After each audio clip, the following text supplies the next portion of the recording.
Now make this quick list and I'm going to finish. Number one, for us to really count on the future and to count on each other, here's a good list. Number one, morality, doing what's right. With Herbalife's marketing now and these incredible products we have, you know, doing it right is going to be so easy, there's going to be no reason for doing it wrong. There's no reason for making promises we can't fulfill. Here's what I learned early in my career. Always remember, whoever you're working with, this is what you want to occur later.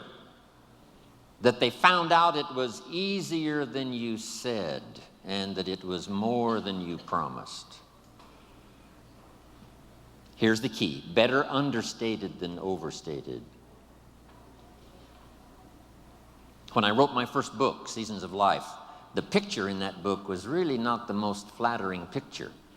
And when some saw that picture, they said, "Mr. Rohn, surely you could have found a little better picture to put in that book." I said, "No, this one is fine, so that when I show up, I look better than the picture."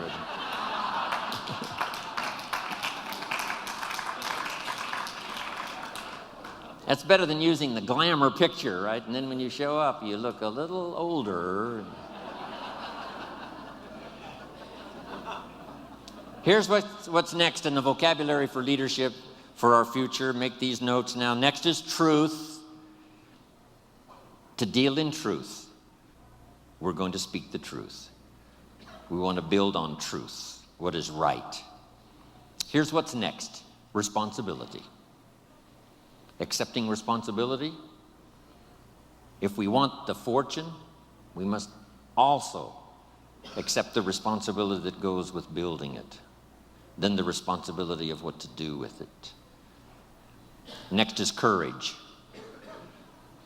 Courage is that unique quality Mark had after he conducted his first meeting, and everybody said, "We're not interested." Here's what he needed at that moment: courage to do the second meeting. And at the second meeting, someone said yes. Your courage will be rewarded. There's no better place to place it than here. When you're discouraged with 3 in a row who say no, just remember, let your courage now show to talk to the next 3.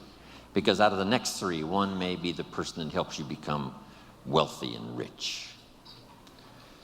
Public courage. Private courage, the courage when no one's around, when you make those resolves and decide for yourself you're going to do something, make some changes, whatever. Courage of thought. Here's an excellent one: courage to change. I have to work on this one. Courage to be silent when it would be better to listen than to talk. Here's a big one: courage to forgive. Here's an important one: courage to compromise. You give a little, I'll give a little, somehow we'll work it out. That's what Marcus and Alan had to do back in those earlier days. A bit of compromise with each other to make it work. They're still working on it.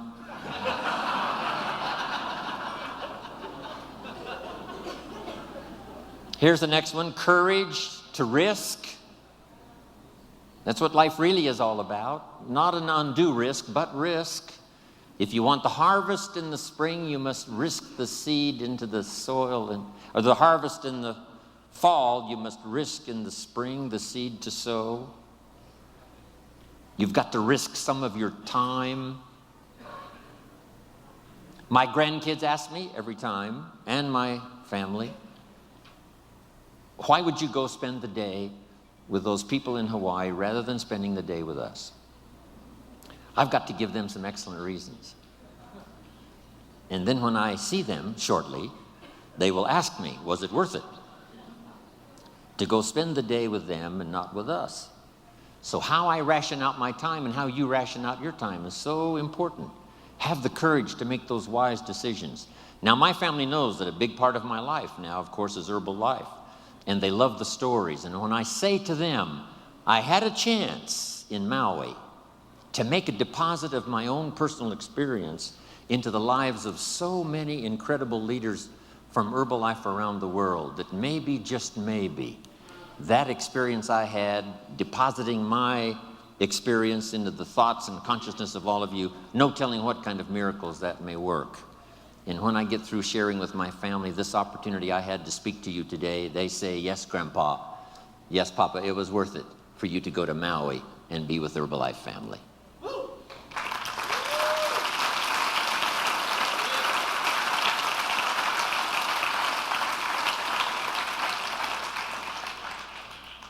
Here's the next part of the list. Keep your word. What you promise, make sure you fulfill.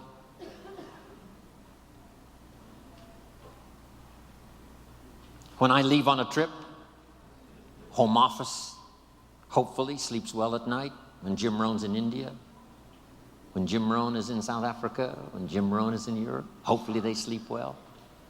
Not pacing the floor, wondered if I've shown up. I wanted Mark to have the feeling, as long as Jim Rohn's there, everything's going to be okay. We all should earn that kind of reputation. As long as you're there, it's going to be okay. If it's in your hands, it's in good hands. That's the key. Next, admit your mistakes. Sometimes you've got to admit them publicly. Sometimes you've got to admit them to each other. Here's the big one, to admit them to yourself. And then here's sometimes, this could be some of the greatest new beginnings, is when you say, I'm sorry. It's a chance to start all over. Next is dignity. Heart and soul. If we were going to use a model for some of these words, it would be Mark Hughes. He had the dignity. He had the heart and soul. Next is faith. Faith in God, faith in others, faith in your family. A big one is faith in yourself. Here's one we all knew Mark for: class of spirit, class of manners, class that understands position, place. Here's a unique one, a touch of humility.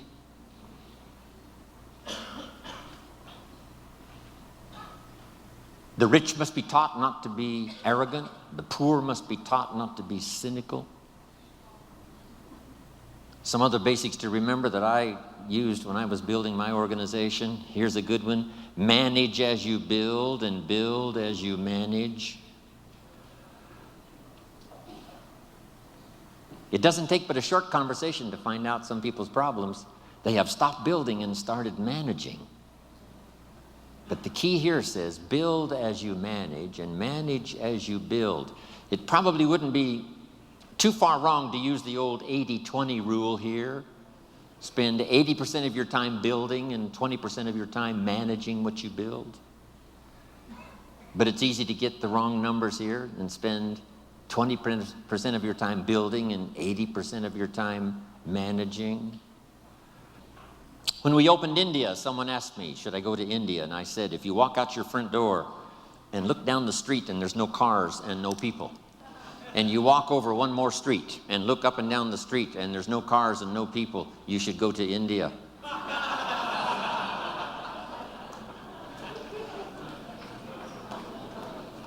Let me give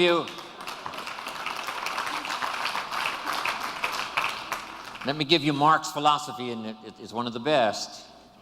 Mark recruited first line at home, and he built downline out of town. He never personally recruited outside of Southern California. He didn't go to Denver to recruit. He didn't go to Dallas to recruit. Right? He didn't go to another country to recruit. He recruited. All of the people he personally recruited were within his scope, where he was. Now, if somebody in Los Angeles knew somebody in Denver, And they got it going and got it started. Then Mark made his trip to Denver, but not to recruit, only to advance the business. What a unique philosophy. And here's some of the wrap-up now. The philosophy that makes network marketing, Herbalife style, really fly. Number one, as many customers as possible to represent each distributor, and as many distributors as possible to represent each supervisor volume.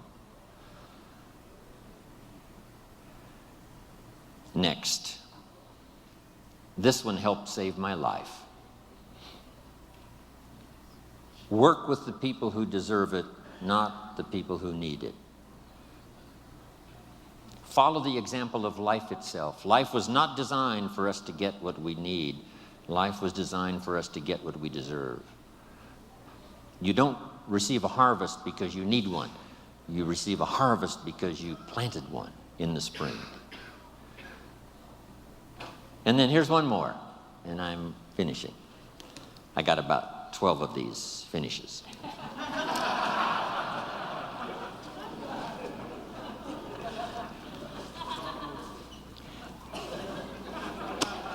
This one really did it for me now. Here it is. You can help 1,000, but you can't carry 3 on your back. That helped to change my network marketing career. You can help 1,000, but you can't carry 3.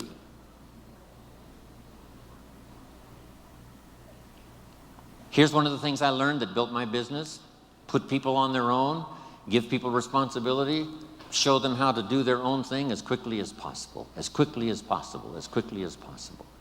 Accept the responsibility for their own sales, accept the responsibility for their own customers, accept responsibility for building their own organization quickly, quickly. Yes, we lend a hand. Yes, they attend our meetings. Yes, they come to our training. But as quick as possible, put people on their own.